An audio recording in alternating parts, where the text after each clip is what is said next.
जय हिंद, नमस्कार फ्रेंड्स। ज्योति क्लासेस में आप सभी का एक बार फिर से स्वागत है। हेलो दोस्तों, कैसे हैं आप सभी? आई होप आप सभी बहुत ही अच्छे होंगे, स्वस्थ होंगे, स्टडी अपनी कंटिन्यू कर रहे होंगे। चलते हैं हमारी आज की मॉर्निंग की क्लास की तरफ। सभी को सुप्रभात, गुड मॉर्निंग। देखते हैं आज के दिन क्या है कुछ खास। तो फ्रेंड्स, आज है हमारा 8 अप्रैल। 8 अप्रैल की हिस्ट्री हम एक बार देख लेते हैं। वैसे तो बहुत सारी घटनाएं आज के दिन घटी हैं, बट हम कुछ इंपॉर्टेंट पॉइंट्स को कवर करते चलिए। देखते पहला पॉइंट 8 अप्रैल के बारे में। तो फ्रेंड्स, आज के दिन यानी कि 8 अप्रैल को ही 1857 में मंगल पांडे को फांसी दी गई थी। ध्यान दीजिएगा, आज के दिन 1857 यानी कि 1857 में मंगल पांडे को फांसी दी गई थी, जिन्होंने ब्रिटिश ईस्ट इंडिया कंपनी के साथ विद्रोह किया था। मंगल पांडे से आप सभी परिचित होंगे। दूसरी जो घटना हुई थी 1894 यानी कि 1894 में बंकिम चंद्र चट्टोपाध्याय, जो कि वंदे मातरम के रचयिता थे। हमारा जो वंदे मातरम है उसके रचयिता कौन थे? बंकिम चंद्र चट्टोपाध्याय। इनका 1894 यानी कि 1894 में निधन हुआ था आज के ही दिन। और तीसरी घटना देख लेते हैं। आज 8 अप्रैल के दिन ही भारत और पाकिस्तान के बीच सीमा युद्ध शुरू हुआ था, जिसे कश्मीर का दूसरा युद्ध भी कहा जाता है। तो ये तो थी आज की हिस्ट्री। हमने 2-3 पॉइंट्स देखा। पहला क्या देखा, जिसमें हमने 1857 में मंगल पांडे को फांसी की सजा दी गई। दूसरा हमने देखा 1894 में बंकिम चंद्र चट्टोपाध्याय का निधन। और तीसरी घटना हमने देखी भारत और पाकिस्तान के बीच सीमा युद्ध का प्रारंभ। तो ये हमने 3 घटनाएं आज की हिस्ट्री के बारे में देखी। आई होप आप आज की हिस्ट्री से अवगत हो गए होंगे। चलते हैं हमारी होम साइंस की क्लास की तरफ। जैसा कि आप सभी जानते हैं, हम कर रहे हैं हमारी होम साइंस की सीरीज़, जिसमें हम क्लास 6 to 12 की बुक को कवर कर रहे हैं, जो कि हमारी कंटिन्यू चल रही है। और अभी तक फ्रेंड्स हमने हमारा क्लास 6 to 9th की बुक कंप्लीट कर लिया। अभी हम आ गए क्लास 10th में।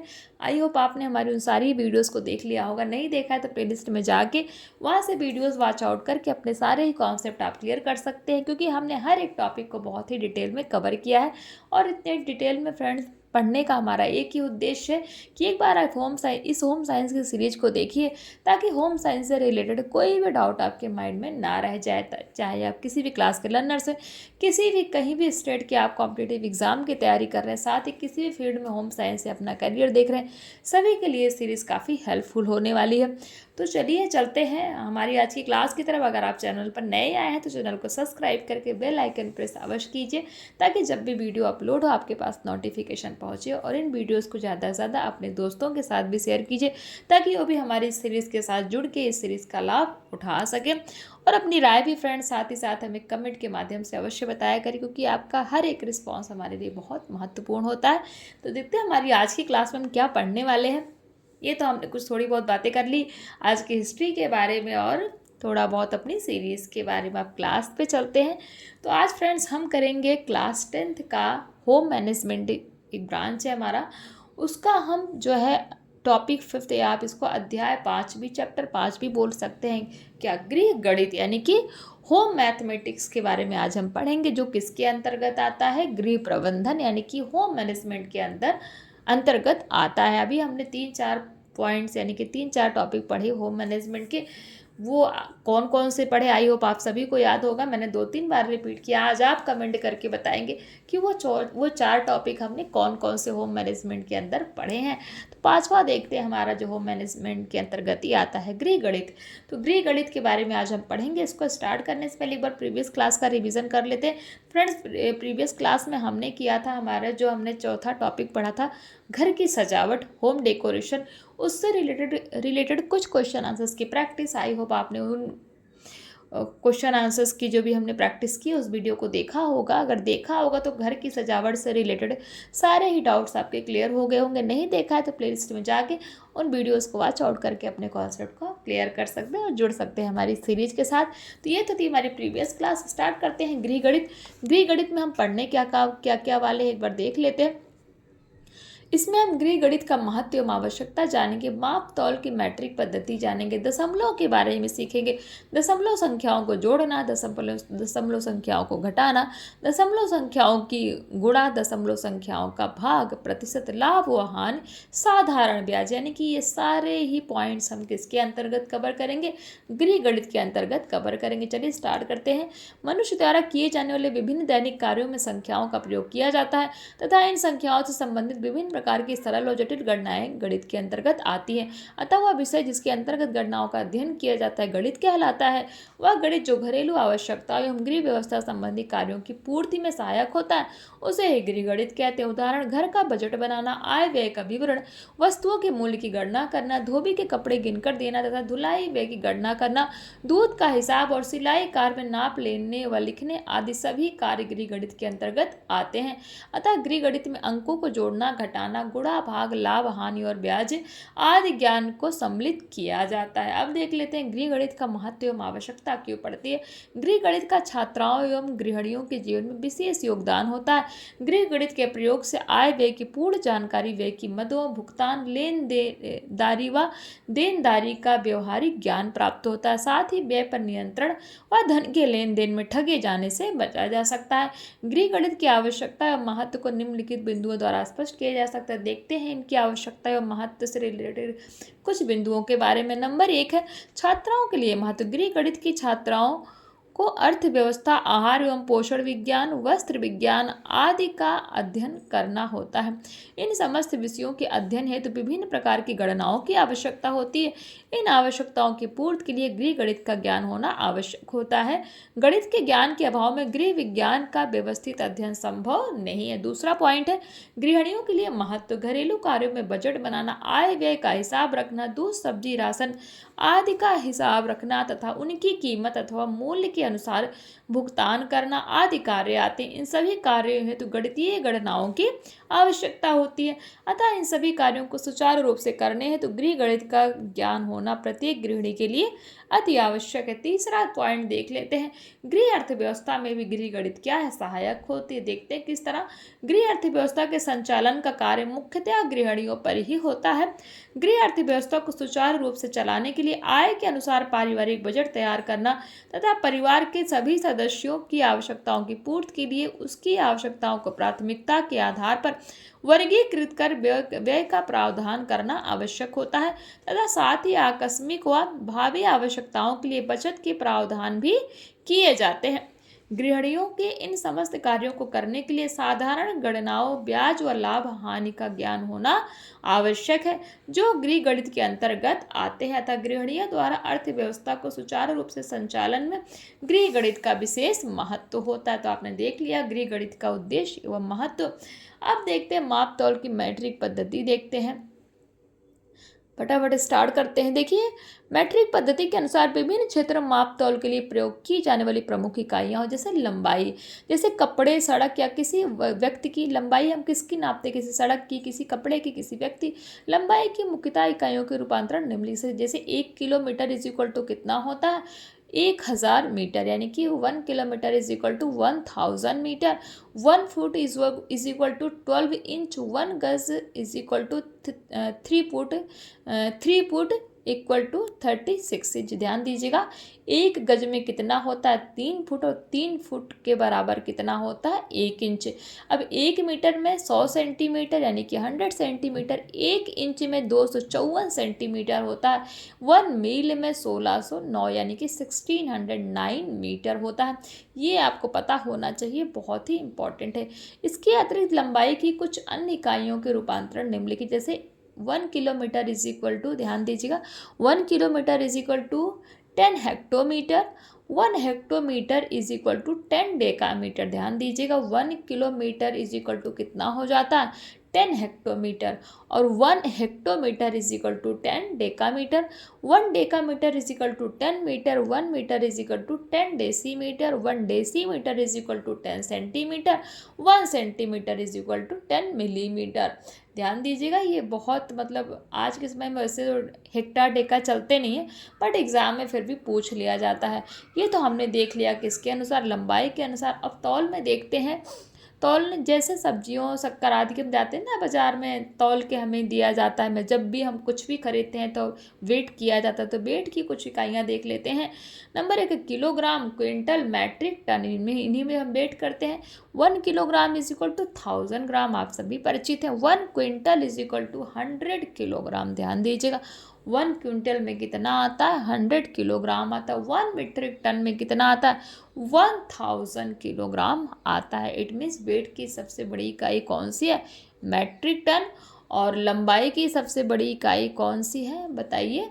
तो लंबाई की है फ्रेंड्स कौन सी? किलो डेका सेंटीमीटर में कौन सी है? तो ये है।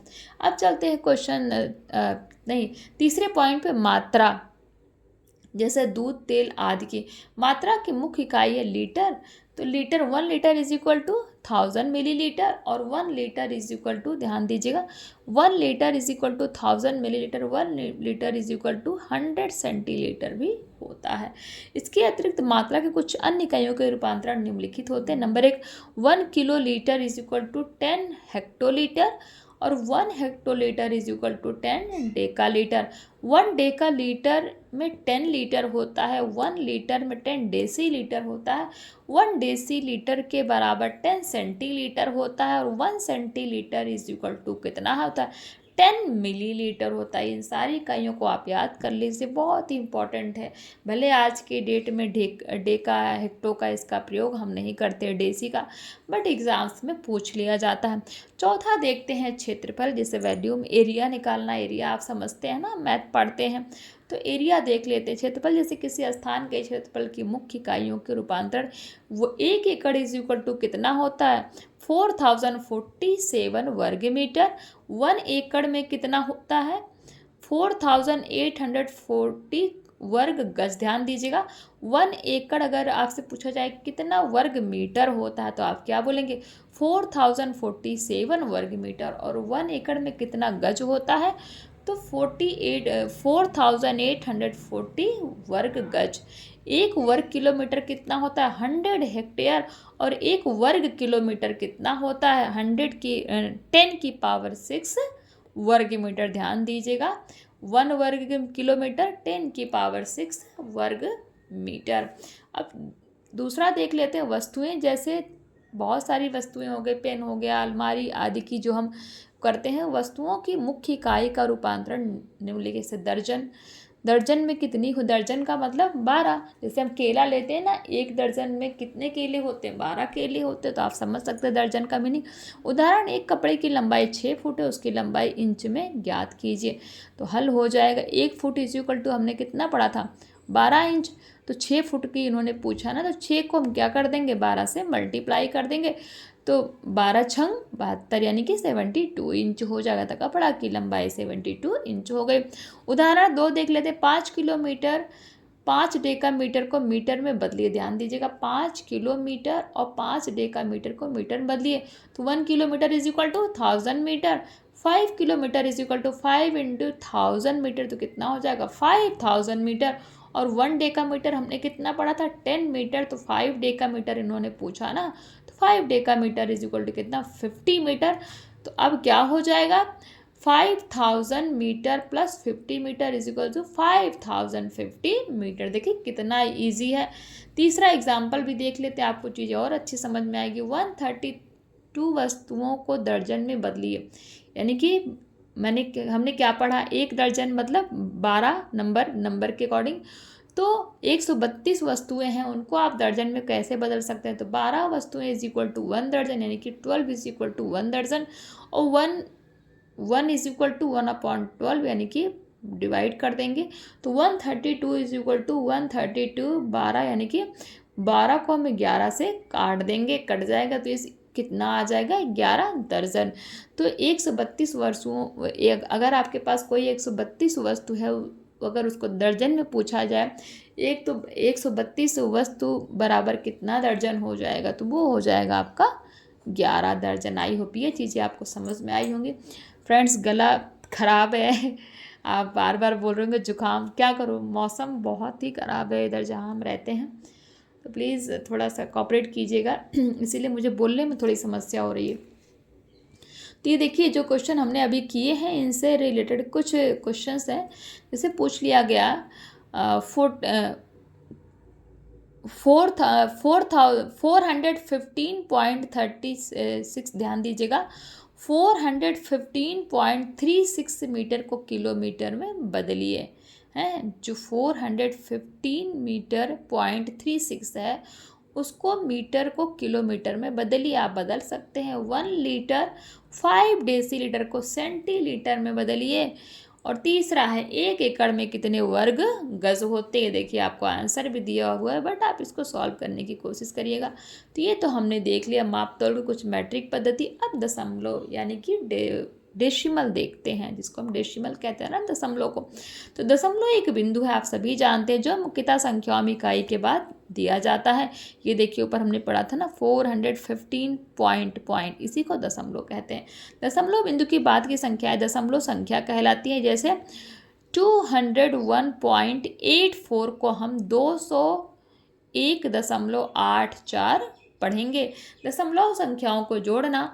सर्वप्रथम जोड़ते समय संख्याओं को इस प्रकार लिखना चाहिए कि सभी संख्याओं के दशमलव एक दूसरे के ऊपर नीचे रहें। दूसरा पॉइंट है दशमलव संख्याओं में इकाई के नीचे इकाई, दहाई के नीचे दहाई, सैकड़ों के नीचे सैकड़े ही लिखे जाएंगे। तीसरा पॉइंट है संख्या के दशमलव के दाईं ओर सबसे पहला अंक दसवां, दूसरा अंक सौवां तथा तीसरा अंक हजारवां स्थान आदि होते हैं। जोड़ते समय प्रत्येक संख्या का 10वां भाग 10वें के नीचे, सौवां भाग सौवें के नीचे तथा हजारवां भाग हजारवें के नीचे लिखना चाहिए।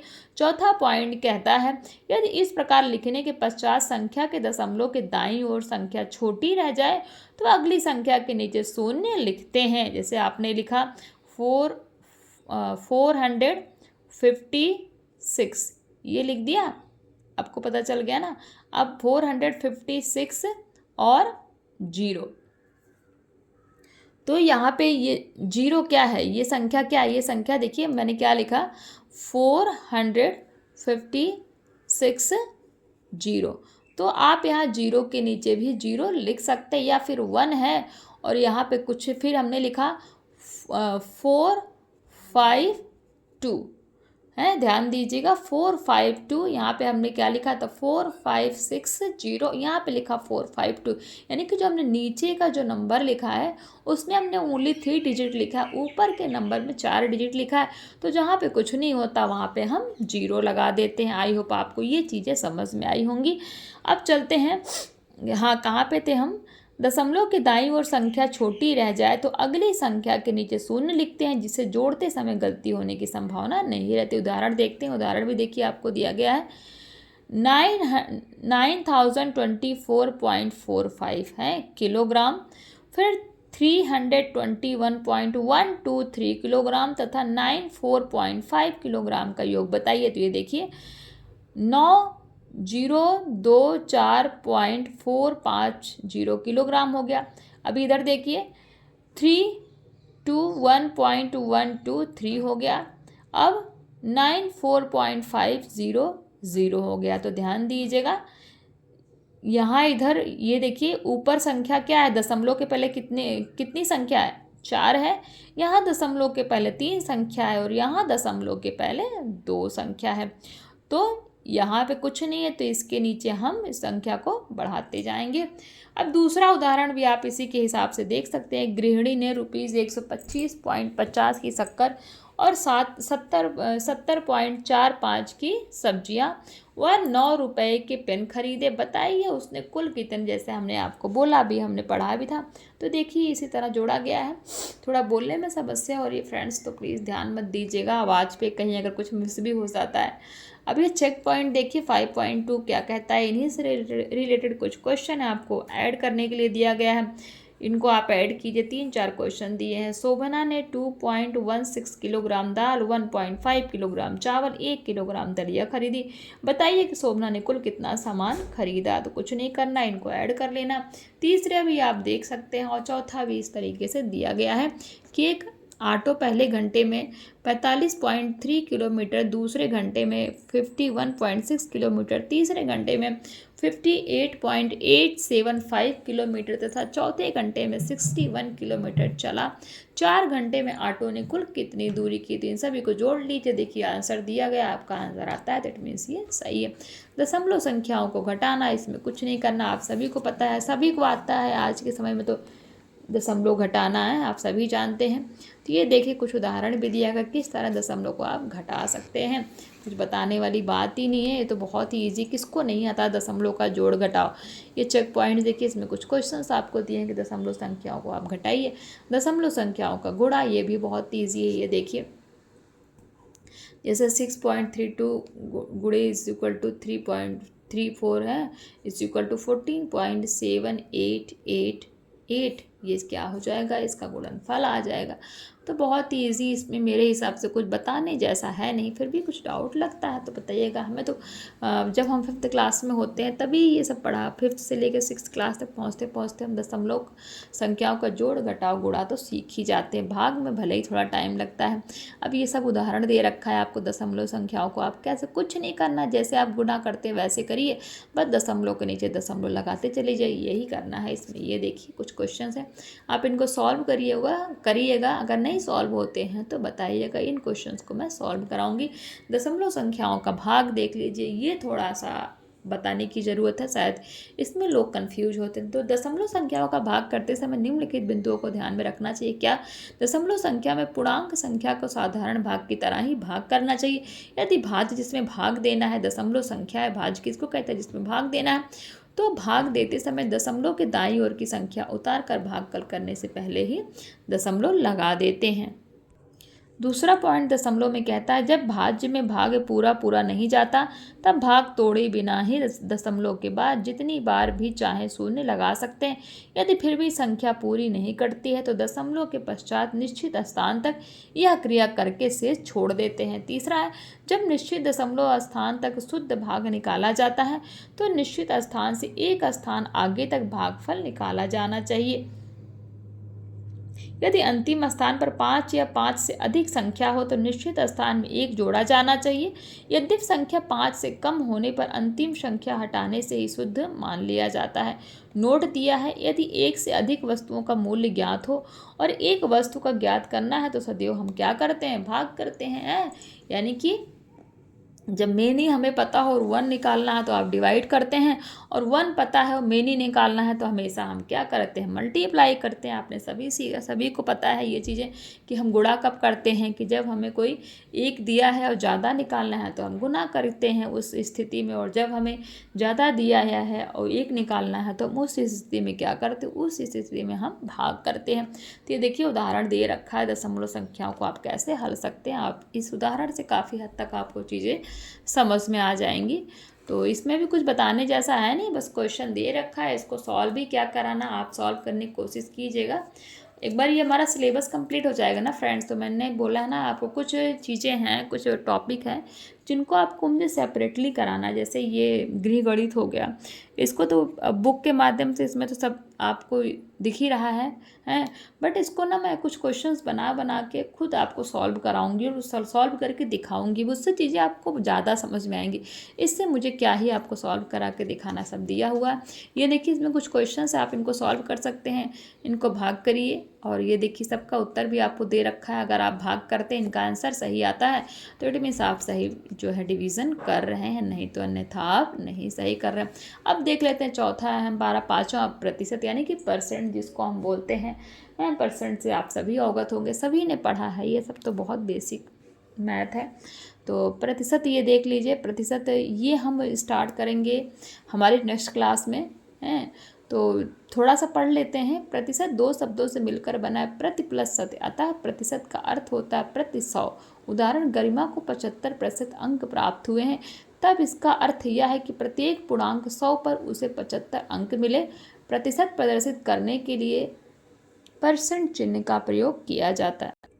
जैसे देखिए एक दे रखा है, प्रतिशत तात्पर्य एक ऐसी भिन्न है जिसका हर डिनोमिनेटर क्या होता है, 100 होता है। उदाहरण देख लीजिए, 50% का अर्थ क्या है, 50/100, यानी कि 50 को जब आप 100 से डिवाइड करेंगे तो 1/2 आएगा। 1/2 कैसे आएगा, 50 1 जा 50 और 52 जा 100, तो आ गया ना। जब आपने इसको सिंप्लीफाई किया 1/2, समझ में आया 1/2 कैसे है, 50 1 जा 50, 52 जा 100 इज इक्वल टू, जब इसको सिंप्लीफाई किया हमने 50/100 का, तो ये आ गया हमारा 1/2, यानी कि 50% का 1/2वां भाग है। तो आई होप ये समझ में आया होगा आपको, बहुत ईजी है। ऐसे ही देखिए बहुत सारे क्वेश्चन दिए हैं, आप इनको सॉल्व करने की कोशिश करिएगा, बहुत ईजी हैं। और इन्हीं से रिलेटेड फ्रेंड्स कुछ हमारे क्वेश्चंस भी हैं, आप इनको देख सकते हैं, इनका स्क्रीनशॉट भी ले सकते हैं। प्लीज़ जो है अगर चीज़ें समझ में नहीं आ रही तो कमेंट करिएगा, मैं इन सारे क्वेश्चन को आपको जो है लाइव करके दिखाऊंगी, सॉल्व करके, अगर आपसे सॉल्व नहीं होते हैं। ये देखिए आपको आंसर भी दे रखा है, अगर ये आंसर निकलता है तो इट मीन्स आप सॉल्व कर पा रहे हैं, नहीं निकलता तो नहीं कर पा रहे हैं। दूसरा टॉपिक है हमारा लाभ व हानि। यहाँ से फ्रेंड्स हम स्टार्ट करेंगे हमारा, यानी कि लाभ व हानि को हम क्या कहते हैं, प्रॉफिट एवं लॉस। आपने प्रॉफिट एवं लॉस भी पढ़ा होगा, पता होगा आपको प्रॉफिट और लॉस भी, जिसकी मैथ थोड़ी बहुत अच्छी है, 6 to 8 तक तो हमने पढ़ा है प्रॉफिट लॉस। तो ये हम कब करेंगे हमारी नेक्स्ट क्लास में। आई होप आपकी क्लास, आज की क्लास आपको थोड़ी समझ में आई होगी, थोड़ा बहुत अगर कुछ रह गया होगा, क्योंकि आवाज़ थोड़ी उतनी क्लियर नहीं हो रही है फ्रेंड्स, तो अगर कुछ रह गया होगा तो प्लीज़ माइंड मत कीजिएगा। कुछ अगर पूछना है तो आप कमेंट करिए, पूछिए, मैं आपके डाउट लेने का पूरा प्रयास करूँगी। तो आज की क्लास यहीं तक, मिलते हैं हमारी नेक्स्ट क्लास में, तब तक के लिए जय हिंद, नमस्कार। हंसते रहिए, मुस्कुराते रहिए, एक दूसरे की हेल्प करते रहिए। और हाँ फ्रेंड्स, आते जाते चैनल को सब्सक्राइब करके अवश्य जाइएगा, अगर आपको ये सीरीज़ समझ में आ रही है तो। धन्यवाद।